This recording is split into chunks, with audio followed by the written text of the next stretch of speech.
I don't know about you, but Manchester doesn't feel like a normal city. It's not just the stadiums, it's not just the clubs. It's the feeling that football isn't something that happens there. It's something the city revolves around. You hear it on the tram, you hear it in taxis, you hear it in conversations between strangers. The entire week builds towards the weekend, and the weekend is football. But that doesn't just happen naturally, because Manchester didn't accidentally become a football city. It was built into one. To understand it, you have to go back. Long before modern football, Manchester was one of the most important industrial cities in the world. In the 19th century, it was known as Cottonopolis. Factories ran constantly.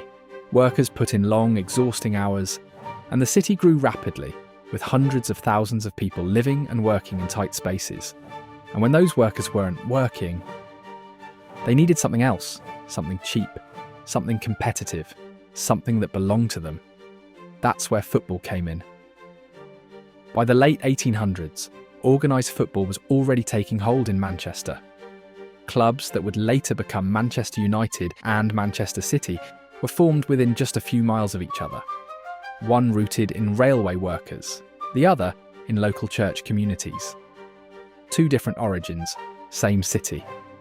And over time, those two clubs didn't just grow, they divided the city.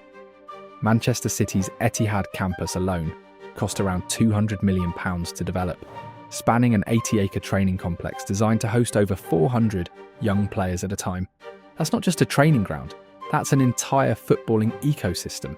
And on the other side of the city, Manchester United's Carrington training base spans 85 acres, housing multiple teams, age groups, and development programs simultaneously. But when you zoom out, it becomes even more extreme, because Manchester isn't just home to elite academies, it's filled with football pitches. While exact numbers vary, England as a whole has invested over £2.5 billion into youth development systems since 2012, creating thousands of training environments across the country. And cities like Manchester sit at the centre of that system. At the highest academy level in England, players train between 8 and 16 hours per week, depending on their age. But that's just structured training. When you include matches, analysis sessions, gym work, and individual development, that number can effectively double. Young players don't just train, they live the game. And this starts early, from as young as 8 or 9 years old. Now multiply that across an entire city, hundreds of players training daily, thousands playing weekly, all feeding into the same system. And suddenly Manchester isn't just a football city, it's a production line. And the results speak for themselves.